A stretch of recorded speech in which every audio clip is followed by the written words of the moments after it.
Hi friends, ನಮಸ್ಕಾರ ಎಲ್ರಿಗೂ. ನಾನು ನಿಮ್ಮ Sudha Prashanth. Welcome to Susha blogs in Kannada. ಇವತ್ತಿನ ದಿನದ ಬ್ಲಾಗ್ನ ನಾನು ನಿಮ್ಮೊಟ್ಟಿಗೆ ಶೇರ್ ಮಾಡ್ತಾಯಿದ್ದೀನಿ. ನಾನು ಡೈಲಿ ಬೆಳಗ್ಗೆ ಎದ್ದಿದ ತಕ್ಷಣ ಬಿಸಿನೀರು ಅಥವಾ ಡಿಟಾಕ್ಸ್ ವಾಟರ್ ಅಂತ ಏನು ಹೇಳ್ತಾರೆ, ಯಾವುದಾದ್ರೂ ಒಂದು ಟೈಪು. ಇವತ್ತು ಶುಂಠಿನ ಜಜ್ಜಿ ಹಾಕಿಬಿಟ್ಟು ಅದನ್ನು ಚೆನ್ನಾಗಿ ಬಾಯ್ಲ್ ಮಾಡಿ ಕುಡಿತಾ ಇದ್ದೀನಿ. ಅಂದರೆ 1-2 ಕಪ್ ನೀರಷ್ಟು ತೊಗೊಂಡೆ, ಒಂದೂವರೆ ಇಂಚಷ್ಟು ಶುಂಠಿನ ತೊಗೊಂಡು ಚೆನ್ನಾಗಿ ಜಜ್ಜಿಬಿಟ್ಟು ಅದನ್ನು ನೀರಲ್ಲಿ ಕುದಿಸ್ಬಿಟ್ಟು ಕುಡಿತಾ ಇದ್ದೀನಿ. ಅದು ಜಿಂಜರ್ ವಾಟ್ರ್, ಶುಂಠಿ ನೀರಾಗಿರೋದ್ರಿಂದ ಅದು ತುಂಬ ಘಾಟ್ ಬರುತ್ತೆ ಫ್ರೆಂಡ್ಸ್. ಶುಂಠಿ ಕೂಡ ಜಾಸ್ತಿ ಹಾಕಿದ್ದೆ ಅಲ್ವಾ, ಹಾಗಾಗಿ ಅದ್ರ ಜೊತೆಗೆ ಸ್ವಲ್ಪ ಪ್ಯೂರ್ ಜೇನುತುಪ್ಪ ನಮ್ಮ ಕಡೆ ಸಿಗುತ್ತೆ, ಅದನ್ನು ನಾನು ಮಿಕ್ಸ್ ಮಾಡಿ ಕುಡಿತಾ ಇದ್ದೀನಿ ಫ್ರೆಂಡ್ಸ್. ಇವತ್ತಿನ ದಿನ ಮಧ್ಯಾಹ್ನದ ಊಟಕ್ಕೆ ನಾನು ಎಗ್ ರೈಸ್ ಮಾಡ್ತಾಯಿದ್ದೆ, ಅದನ್ನು ಒಟ್ಟಿಗೆ ಶೇರ್ ಮಾಡ್ತಾಯಿದ್ದೀನಿ. ಈ ಎಗ್ ರೈಸ್ಗೆ ನಾನು ಉದ್ದ ಅಕ್ಕಿ, ಬಾಸ್ಮತಿ ಅಂತ ಹೇಳ್ತೀವಲ್ಲ, ಆ ಅಕ್ಕಿನ ನಾನು ತೊಗೊಂಡಿದ್ದೀನಿ. ಇದು ತುಂಬ ಡೆಲಿಕೇಟು ಫ್ರೆಂಡ್ಸ್. ಇದು ಬೇಗ ತುಂಡಾಗಿಬಿಡುತ್ತೆ ಅನ್ನ, ಹಾಗಾಗಿ ತುಂಬ ಅಂದರೆ ತುಂಬ ನಾಜೂಕಾಗಿ ಅನ್ನ ಮಾಡಬೇಕು.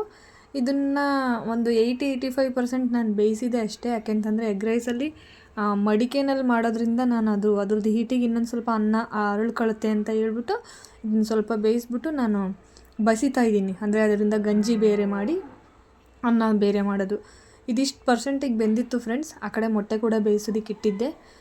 3 ಜನ ಇದ್ವಿ, 3 ಮೊಟ್ಟೆ ಸಾಕಾಗುತ್ತೆ ಅಂತ ಹೇಳಿ 3 ಮೊಟ್ಟೆನೇ ನಾನು ಇಡ್ತಾಯಿದ್ದೀನಿ. ಇಲ್ಲಿ ಅನ್ನ ಬೆಂದಿತ್ತಲ್ವ ಇಷ್ಟು. ಈಗ ಇದನ್ನು ಪ್ಲೇಟ್ ಮುಚ್ಚಿ ಬಸ್ಕೊಂಡು ಬಂದು ಮತ್ತೆ ಅಳ್ಳಕ್ಕೆ ಬಿಡ್ತೀನಿ ಫ್ರೆಂಡ್ಸ್. ಅಂದರೆ ಕೆಳಗಡೆ ಉರಿ ಏನೂ ಹಾಕಲ್ಲ, ಹಾಗೆ ಮುಚ್ಚಿಡ್ತೀನಿ. ಇನ್ನು ಮಡಿಕೆನಲ್ಲಿ ಬೇಯಿಸ್ತೀನಲ್ವ, ಮಡಿಕೆನಲ್ಲಿ ಗ್ರೇವಿ ಮಾಡಿಬಿಟ್ಟು ಅನ್ನ ಕಲಿಸ್ತೀನಲ್ವ, ಎಗ್ ರೈಸ್ ಗ್ರೇವಿ ಮಾಡಿ, ಅದರ ಹೀಟಿಗೆ ಅದು ಸ್ವಲ್ಪ ಅರಳ್ಕೊಳ್ಳುತ್ತೆ. ಹಾಗಾಗಿ ನಾನು ಅದನ್ನು ಮತ್ತೆ ಅರಳೋದಕ್ಕೆ ಕೆಳಗಡೆ ಉರಿ ಏನೂ ಹಾಕಲಿಲ್ಲ. ಇನ್ನು ಇಲ್ಲಿ ನಾನು ಎಗ್ ರೈಸ್ಗೆ ಈ ರೀತಿಯಾಗಿ ಮಾಡ್ಕೊಳ್ತಾ ಇದ್ದೀನಿ ಫ್ರೆಂಡ್ಸ್. ಇದು ಹೆಂಗೆಂಗೋ ಮಾಡಿದಾಗೆ ರುಚಿ ಚೆನ್ನಾಗಿ ಬರುತ್ತೆ ಅಂತಾರಲ್ಲ, ಹಂಗೆ ಆಗಿದ್ದು. ಇಲ್ಲಿ ಕರಿಮೆಣಸು, ಒಂದು ಲವಂಗ, ಒಂದು ಸ್ವಲ್ಪ ಚಕ್ಕೆ, ಒಂದು ಏಲಕ್ಕಿನ ನಾನು ಬಳಸಿದ್ದೀನಿ, ಸ್ವಲ್ಪ ಸೋಂಪು. ಇದನ್ನು ಡೈರೆಕ್ಟಾಗಿ ಅದ್ರ ಒಗ್ಗರಣೆನಲ್ಲೇ ಹಾಕೋಣ ಅಂದ್ಕೊಂಡೆ ಫ್ರೆಂಡ್ಸು, ಮತ್ತು ಸರಿಯಾಗಲ್ಲ ಅಂತ ಹೇಳ್ಬಿಟ್ಟು ನಾನು ರುಬ್ಬಿನೇ ಮಾಡೋಣ ಅಂತ ಹೇಳಿ ಮಾಡ್ತಾಯಿದ್ದೀನಿ. ಸ್ವಲ್ಪ ಗಸಗಸೆ ಏನು ಫ್ರೆಂಡ್ಸ್ ಆಕಾಶಕ್ಕೆ ಹೋಗ್ಬಿಟ್ಟಿದೆ ರೇಟು. ಆದರೂ ಪರವಾಗಿಲ್ಲ, ಏಣಿ ಹಾಕ್ಕೊಂಡು ಅವಾಗವಾಗ ಸ್ವಲ್ಪ, ಅಂದರೆ ನಮಗೆ ಎಷ್ಟು ಸಾಧ್ಯನೋ ಅಷ್ಟು ಗ್ರಾಮ್ ತಗೊಂಡು ಬಂದು ಮಾಡೋದು ಅಂತೇಳಿ. ನಗು ಬರುತ್ತೆ ಗಸಗಸೆ ಎಲ್ಲ ನೆನೆಸ್ಕೊಂಡಾಗ. ಗಸಗಸೆನೂ ಸ್ವಲ್ಪ ಹಾಕ್ಕೊಂಡಿದ್ದೀನಿ ಫ್ರೆಂಡ್ಸ್. ಸೋಂಪಿನ ಕಾಳು ಕೂಡ ಹಾಕಿದ್ದೀನಿ. ಈರುಳ್ಳಿ, ಬೆಳ್ಳುಳ್ಳಿ, ಶುಂಠಿ ಮತ್ತು 3 ಟೊಮೆಟೊ ಇಷ್ಟನ್ನು ಹಾಕಿದೆ. ಕೊತ್ತಂಬರಿ ಬದಲಾಗಿ ನಾನಿಲ್ಲಿ ಕೊತ್ತಂಬರಿ ಪುಡಿನ ಬಳಸಿದ್ದೀನಿ ಫ್ರೆಂಡ್ಸ್. ಅದನ್ನು ತರ್ತರಿಯಾಗಿ ರುಬ್ಬೋಣ ಅಂತ ಅಂದ್ಕೊಂಡೆ.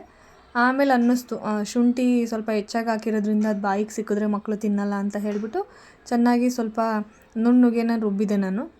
ರುಬ್ಬಿದ್ದನ್ನು ಮಸಾಲೆನ ಎತ್ತಿಟ್ಕೊಂಡ್ಬಿಟ್ಟು ಈ ಮಡಿಕೆನಲ್ಲಿ ಒಗ್ಗರಣೆ ಹಾಕೋಣ ಅಂಥೇಳಿ ಮಡಿಕೆ ಕೂಡ ರೆಡಿ ಮಾಡ್ಕೊಂಡು ಒಗ್ಗರಣೆ ಹಾಕ್ತಾಯಿದ್ದೀನಿ ಫ್ರೆಂಡ್ಸ್. ನಾನಿಲ್ಲಿ ಎಣ್ಣೆನ ಜಾಸ್ತಿಯಾಗಿ ಬಳಸಲ್ಲ ಫ್ರೆಂಡ್ಸ್. ಎಣ್ಣೆನ ಯಾವುದೇ ಅಡುಗೆಯಲ್ಲಿ ಸ್ವಲ್ಪನೇ ಬಳಸೋದು. ಯಾವತ್ತೂ ಒಂದು ದಿನ ಮೈ ಮರೆತು ಹಾಕ್ಬೋದು ಎಣ್ಣೆನ ಬಿಟ್ಟರೆ, ಮ್ಯಾಕ್ಸಿಮಮ್ ಕಡಿಮೆ ಎಣ್ಣೆನಲ್ಲೇ ಅಡುಗೆ ಮಾಡೋಕ್ಕೆ ಇಷ್ಟಪಡ್ತೀನಿ ಫ್ರೆಂಡ್ಸ್. ಈ ಮಡಿಕೆನಲ್ಲಿ ಒಲೆ ಮೇಲೆ ಇಟ್ಟಾಗೆಲ್ಲ ಒಂದು ಭಯ, ಮಡಿಕೆಯಲ್ಲಿ ಸಿಡ್ದೋಗ್ಬಿಡುತ್ತೋ ಅನ್ನೋದೊಂದು ಭಯ. ಹಾಗಾಗಿ ಬೈದಲ್ಲೇ ಅಡುಗೆ ಮಾಡ್ತಾಯಿದ್ದೆ ಫ್ರೆಂಡ್ಸ್. ಮಡಿಕೆಗೆ ಸ್ವಲ್ಪ ಎಣ್ಣೆ ಹಾಕ್ಕೊಂಡು ಅದಕ್ಕೆ ಪಲಾವ್ ಎಲೆ ಹಾಕ್ತೆ. ಪಲಾವ್ ಎಲೆ ಸ್ವಲ್ಪ ಹುರಿದಾದ್ಮೇಲೆ ಅದಕ್ಕೆ ರುಬ್ಬಿಟ್ಕೊಂಡಿರ್ತಕ್ಕಂಥ ಮಸಾಲೆನ ಹಾಕಿ ಮುಚ್ಚಿಬಿಟ್ಟೆ ಫ್ರೆಂಡ್ಸ್. ಆ ಮಸಾಲೆ ಹಾಗಂಗೆ ಎಗುರ್ತಾ ಇತ್ತು. ವಿಡಿಯೋ ಬೇರೆ ಮಾಡ್ತಾಯಿದ್ದೆ ಅಲ್ವಾ, ಮೊಬೈಲ್ಗೆ ಕೂಡ ಅದು ಎಣ್ಣೆ ಸಿಡಿತಾಯಿತ್ತು ಫ್ರೆಂಡ್ಸ್. ಹಾಗಾಗಿ ಬೇಗ ಮುಚ್ಚಳ ತಗೊಂಡು ಮುಚ್ಚಿಬಿಟ್ಟೆ. ಇನ್ನು ಸ್ವಲ್ಪ ಕೈಯಾಡಿ ಹಂಗೇ ಬಿಟ್ಬಿಟ್ರೆ ಅದು ಚೆನ್ನಾಗಿ ಎಣ್ಣೆ ಬಿಡೋ ತನಕ ಉರಿಯುತ್ತೆ ಅಂತ ಹೇಳಿಬಿಟ್ಟು ಚಮಚ ತಗೊಂಡು ಅದಕ್ಕೆ ಚೆನ್ನಾಗಿ ಮಿಕ್ಸ್ ಮಾಡಿಬಿಟ್ಟು, ಅಂದರೆ ಒಂದು ರೌಂಡ್ ಅದಕ್ಕೆ ಮಿಕ್ಸ್ ಕೊಟ್ಟು ಮುಚ್ಚಿಟ್ಬಿಟ್ಟೆ ಫ್ರೆಂಡ್ಸ್. ಆ ಕಡೆ ನಾನು ಮೊಟ್ಟೆ ಬೇಯಕ್ಕೆ ಇಟ್ಟಿದ್ದೆ ಅಲ್ವಾ, ಅದು ಕೂಡ ಬೆಂದಿತ್ತು. ಅದನ್ನು ತಣ್ಣೀರು ಹಾಕಿ ತಣ್ಣಗಾಗೋದಕ್ಕೆ ಬಿಟ್ಟು ಬಂದೆ ಫ್ರೆಂಡ್ಸ್. ಇಲ್ಲಿ ಇಷ್ಟು ಪ್ರಮಾಣದಲ್ಲಿ ಇದು ಬೆಂದಿತ್ತು. ಇನ್ನು ಬೇಯಬೇಕು ಫ್ರೆಂಡ್ಸ್. ಇದು ಎಣ್ಣೆ ಎಲ್ಲ ಬಿಟ್ಕೊಳ್ಳೋ ತನಕ ಬೇಯಬೇಕು. ಇದಕ್ಕೆ ನಾನು ಖಾರದ ಪುಡಿ ಬಳಸ್ತಾ ಇದ್ದೀನಿ, ಹಸಿರು ಮೆಣಸಿನ್ಕಾಯಿ ಬಳಸಿಲ್ಲ ಅಲ್ವಾ, ಹಾಗಾಗಿ ಸ್ವಲ್ಪ ನೀರು ಹಾಕಿದೆ ಫ್ರೆಂಡ್ಸ್. ನಾನು ಅದನ್ನು ಸ್ಕಿಪ್ ಆಗಿದೆ. ಸ್ವಲ್ಪನೇ ನೀರು ಹಾಕಿ ಖಾರದ ಪುಡಿ ಕೂಡ ಹಾಕಿ ಮಿಕ್ಸ್ ಮಾಡ್ತಾಯಿದ್ದೀನಿ. ಇಲ್ಲಿ ಉಪ್ಪನ್ನು ಕೂಡ ಹಾಕಿದೆ ಫ್ರೆಂಡ್ಸ್. ಕಲ್ಲುಪ್ಪು ಹಾಕಿರೋದ್ರಿಂದ ಆಮೇಲೆ ತಿನ್ನಬೇಕಾದ್ರೆ 1-2 ಕಲ್ಲು ಹಾಗೆ ಸಿಕ್ತು. ಅಂದರೆ ಉಪ್ಪಿನ ಅಗಳು ನನಗೆ ಹಾಗೆ ಸಿಕ್ತು ಫ್ರೆಂಡ್ಸ್. ಇಷ್ಟೊಂದು ನೀರಿದೆ, ಗ್ರೇವಿ ಇದೆ, ಚೆನ್ನಾಗಿ ಬೇರೆ ಕುದಿಸಿದ್ದೀನಿ, ಆದರೂ ಕೂಡ ಕರಗಿರಲಿಲ್ಲ. ಸ್ವಲ್ಪ ಅಂದರೆ ಸ್ವಲ್ಪನೇ, ಅಂದರೆ ಅಲ್ಲೊಂದು ಇಲ್ಲೊಂದು ಕಾಳು ಸಿಕ್ತು ನನಗೆ ಮಾತ್ರ, ಮತ್ತು ಯಾರಿಗೂ ಇಲ್ಲ. ಚೆನ್ನಾಗಿ ಕೈಯಾಡಿ ಬಿಟ್ಟೆ ಫ್ರೆಂಡ್ಸ್. ಇದು ಉಪ್ಪು ಚೆನ್ನಾಗಿ ಕರಗಲಿ ಅಂತ ಹೇಳಿಬಿಟ್ಟು. ಆ ಕಡೆ ನಾನು ಮೊಟ್ಟೆನ ತಣ್ಣಗಾಗಕ್ಕೆ ಬಿಟ್ಟಿದ್ದೆ ಅಲ್ವಾ, ಇದನ್ನಿಲ್ಲಿ ಮಿಕ್ಸ್ ಕೊಟ್ಟು ಮುಚ್ಚಿಟ್ಟು ಇನ್ನೊಂದು ಸ್ವಲ್ಪ ಕುದಿಲಿ ಅಂತ ಹೇಳ್ಬಿಟ್ಟು ಅಲ್ಲೋಗಿ ಮೊಟ್ಟೆನ ಕಟ್ ಮಾಡಿ, ಅಂದರೆ ಸುಲಿದ್ಬಿಟ್ಟು ಕಟ್ ಮಾಡಿ ತೊಗೊಂಡು ಬಂದೆ ಫ್ರೆಂಡ್ಸ್. ನಾನಿಲ್ಲಿ 3 ಮೊಟ್ಟೆ ತೊಗೊಂಡಿದ್ದೀನಲ್ವಾ, 2 ಮೊಟ್ಟೆನ ಕಟ್ ಮಾಡಿದ್ದೀನಿ, 1 ಮೊಟ್ಟೆನ ಹಾಗೆ ಇಟ್ಟಿದ್ದೀನಿ. 1 ಮೊಟ್ಟೆ ಯಾಕೆ ಹಾಗೆ ಇಟ್ಟಿದ್ದೀನಿ ಅಂತ ನೀವೇ ನೋಡ್ತೀರಾ ಮುಂದಕ್ಕೆ. 3 ಜನ ಇದ್ದೀವಿ, 3 ಮೊಟ್ಟೆ ಸಾಕಾಗುತ್ತೆ. ಅಂದರೆ ಇಡಿಯಾಗಿಯೇ ಹಾಕಿದರೆ ಆಗ್ತಿತ್ತು, ಬಟ್ ಮಕ್ಕಳು ಗಲಾಟೆ ಮಾಡ್ತಾರೆ. ಆಮೇಲೆ ಎಗ್ ರೈಸ್ ಅಲ್ವಾ, ಟೇಸ್ಟ್ ಚೆನ್ನಾಗಿರ್ಬೇಕು ಅಂತ ಹೇಳಿಬಿಟ್ಟು 2 ಮೊಟ್ಟೆನ ಕಟ್ ಮಾಡಿ ಈ ಗ್ರೇವಿಗೆ ನಾನು ಮಿಕ್ಸ್ ಮಾಡ್ತಾಯಿದ್ದೀನಿ ಫ್ರೆಂಡ್ಸ್. ಚೆನ್ನಾಗಿ ಮಿಕ್ಸ್ ಕೊಟ್ಟೆ. ಚೆನ್ನಾಗಿ ಮಿಕ್ಸ್ ಮಾಡಾದಮೇಲೆ ಅದ್ರ ಗ್ರೇವಿನಲ್ಲಿ ನೀರು ಹಿಂಗಿದ್ದು ನೋಡಿ ಭಯ ಆಗ್ಬಿಡ್ತು ಫ್ರೆಂಡ್ಸ್. ಆಮೇಲೆ ಒಂದು ಚೂರು ಸೈಡಲ್ಲಿ ಹಂಗೆ ನೀರು ಥರನೋ ಎಣ್ಣೆ ಥರನೋ ಬಿಟ್ಕೊಳ್ತಾ ಬಂತು. ಇವಾಗಲೇ ನಾನು ರೈಸ್ನ ಹಾಕಿಬಿಟ್ಬಿಡೋಣ, ಯಾಕಂದರೆ ಅಲ್ಲಿ ನೀರಿನ ಅಂಶ ಇದೆ ಅಲ್ವಾ ಗ್ರೇವಿನಲ್ಲಿ. ಅದರಿಂದನೂ ಸ್ವಲ್ಪ ಅನ್ನ ಇನ್ನೊಂದು ಪೂರ್ತಿಯಾಗಿ ಅರಳ್ಕೊಳ್ಳೋದಕ್ಕೆ, ಅಂದರೆ ಪೂರ್ತಿಯಾಗಿ ಆಗೋದಕ್ಕೆ ಹೆಲ್ಪ್ ಆಗುತ್ತೆ ಅಂತ ಹೇಳ್ಬಿಟ್ಟು ಒಂದು ಇಟ್ಕೊಂಡಿರ್ತಕ್ಕಂಥ ಒಂದು ಕಪ್ಪಷ್ಟು ಇಟ್ಟಿದ್ದೆ ಫ್ರೆಂಡ್ಸ್ ಅಕ್ಕಿನ. ತುಂಬ ಈಡಾಯಿತು ಅನ್ನ, ಅಂದರೆ ಜಾಸ್ತಿಯಾಗಿಯೇ ಬಂತು. ಹಳೆ ಅಕ್ಕಿ ಅನಿಸುತ್ತೆ. ಅಕ್ಕಿ 1 ಕಪ್ ತೊಗೊಂಡಿದ್ದೆ ಅಲ್ವಾ, ನೀರನ್ನ ಸ್ವಲ್ಪ ಜಾಸ್ತಿಯಾಗಿಯೇ ಇಟ್ಟು ಬಸ್ದಿದ್ದೆ ನಾನು. ಆಲ್ಮೋಸ್ಟ್ ಹಾಗೆ ಅಲ್ವಾ, ಬಸಿಯರೆಲ್ಲ ನೀರನ್ನ ಸ್ವಲ್ಪ ಜಾಸ್ತಿ ಇಡ್ತಾರೆ, ಅದರಲ್ಲೇನು ವಿಶೇಷ ಇಲ್ಲ ಬಿಡಿ. ನಾನು ಮಾಡ್ಕೊಂಡಿರ್ತಕ್ಕಂಥ ಅನ್ನದಲ್ಲಿ ಸ್ವಲ್ಪ ಬಿಟ್ಟು ಅಷ್ಟನ್ನು ಮಾಡ್ಕೊಂಡೆ ಫ್ರೆಂಡ್ಸ್. ಯಾಕಂದರೆ ಮಡಿಕೆ ಎಷ್ಟು ಇಳಿಸುತ್ತೋ ಅಷ್ಟನ್ನು ನಾನು ಅನ್ನ ಮಾಡಿಕೊಂಡೆ. ಇನ್ನು ಎಲ್ಲ ಚೆನ್ನಾಗಿ ಅನ್ನ ಹಾಕಿದಾದ್ಮೇಲೆ ಮಿಕ್ಸ್ ಕೊಟ್ಟೆ ಫ್ರೆಂಡ್ಸ್. ಚೆನ್ನಾಗಿ ಮಿಕ್ಸ್ ಕೊಟ್ಟು ಆದಮೇಲೆ ಮುಚ್ಚಳ ಮುಚ್ಚಿ ಹಾಗೇ ಬಿಟ್ಬಿಟ್ಟೆ ಫ್ರೆಂಡ್ಸ್. ನಾನು ಮುಚ್ಚಳ ಮುಚ್ಚಿ ಬಿಟ್ಟೆ. ಅಂದರೆ ಮುಚ್ಚಳ ಮುಚ್ಚೋದಕ್ಕೂ ಮೊದಲು ಆ ಮೊಟ್ಟೆ ಏನೊಂದು ಎತ್ತಿಟ್ಕೊಂಡಿದ್ದೆ ಅಲ್ವಾ ಫ್ರೆಂಡ್ಸ್, ಅದನ್ನು ಇದ್ರ ಮೇಲೆ ಸ್ಪ್ರೆಡ್ ಮಾಡ್ತಾಯಿದ್ದೀನಿ, ತುರಿತಾ ಇದ್ದೀನಿ ಫ್ರೆಂಡ್ಸ್. ಚೀಸ್ ಅನ್ಕೋಬೇಡಿ, ಇದು ಮೊಟ್ಟೆ. ಚೆನ್ನಾಗಿ ತುರಿದ್ಬಿಟ್ಟು ಮಿಕ್ಸ್ ಕೊಟ್ಟು ಹಾಗೆ ಬಿಟ್ಟೆ. ಈ ಪದೇ ಮಿಕ್ಸ್ ಮಾಡಿದ್ರಿಂದನೋ ಏನೋ ಗೊತ್ತಿಲ್ಲ ಫ್ರೆಂಡ್ಸ್, ಅನ್ನ ಸ್ವಲ್ಪ ಒಡೆದೋಯ್ತು. ಸ್ವಲ್ಪ ಏನೋ ತುಂಬಾ ಒಡೆದೋಯ್ತು. ತುಂಬ ಡೆಲಿಕೇಟ್ ಫ್ರೆಂಡ್ಸ್ ಇದು ರೈಸು.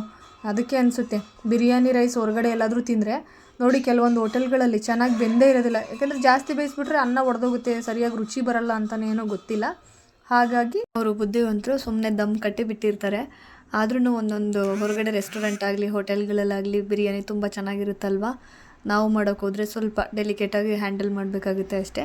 ಇನ್ನು ತುರಿದಿದ್ದನ್ನು ಮೊಟ್ಟೆ ಏನಿತ್ತಲ್ವ ಅದನ್ನು ನೀಟಾಗಿ ಒಂದು ಮಿಕ್ಸ್ ಕೊಟ್ಟೆ, ಪ್ರತಿಯೊಂದು ಕಡೆನೂ ಅಂಟ್ಲಿ ಅದು ತುರಿದಿರ್ತಕ್ಕಂಥ ಮೊಟ್ಟೆ ಅಂತ ಹೇಳಿ. ಇದು ತುರಿದಿದ್ದು ಮೊಟ್ಟೆನ ಸೇರಿಸಾದ್ಮೇಲೆ ಸ್ವಲ್ಪ ಹೊತ್ತು ಮುಚ್ಚಿಟ್ಬಿಟ್ಟೆ ಫ್ರೆಂಡ್ಸ್. ಅದನ್ನು ಮುಚ್ಚಿ ಆದಮೇಲೆ ಸ್ವಲ್ಪ ಹೊತ್ತು ಬಿಟ್ಟು ಹಸಿ ಈರುಳ್ಳಿನ ಚಿಕ್ಕದಾಗಿ ಕಟ್ ಮಾಡ್ಕೊಂಡು ಅದನ್ನು ಕೂಡ ಮೇಲ್ಗಡೆ ಎಲ್ಲ ಹಾಕಿ ಮಿಕ್ಸ್ ಮಾಡಿಕೊಂಡೆ. ಇಲ್ಲಿಗೆ ಎಗ್ ರೈಸ್ ರೆಡಿ ಆಯಿತು ಫ್ರೆಂಡ್ಸ್. ಇದನ್ನು ಪ್ಲೇಟಿಗೆ ಸರ್ವ್ ಮಾಡಿ ನಾವು ಮಧ್ಯಾಹ್ನದ ಊಟನ ಎಗ್ ರೈಸ್ ಆಗಿ ತಿಂದಿದ್ದಾಯಿತು. ಇಷ್ಟೇ ಫ್ರೆಂಡ್ಸ್ ಇವತ್ತಿನ ವಿಡಿಯೋ ಇಷ್ಟ ಆದರೆ ಚಾನಲ್ನ ಸಬ್ಸ್ಕ್ರೈಬ್ ಮಾಡಿ, ವಿಡಿಯೋಗೊಂದು ಲೈಕ್ ಕೊಡಿ, ವಿಡಿಯೋನ ಶೇರ್ ಮಾಡಿ ಅಂತ ಕೇಳ್ತೀನಿ ಫ್ರೆಂಡ್ಸ್. ಹೊಸದಾಗಿ ಚಾನಲ್ನ ಶುರು ಮಾಡಿದ್ದೀನಿ, ಏನಾದರೂ ಮಿಸ್ಟೇಕ್ಸ್ ಇದ್ದರೆ ದಯಮಾಡಿ ಹೇಳಿ ತಿದ್ಕೊಳ್ತೀನಿ. ಈ ವಿಡಿಯೋ ಒಟ್ಟಿಗೆ ಇವತ್ತಿನ ದಿನನ ಮುಗಿಸ್ತಾ ಇದ್ದೀನಿ ಫ್ರೆಂಡ್ಸ್. ಮತ್ತೆ ಸಿಗ್ತೀನಿ ಮುಂದಿನ ವಿಡಿಯೋದಲ್ಲಿ. ಹೋಗಿ ಬರ್ತೀನಿ.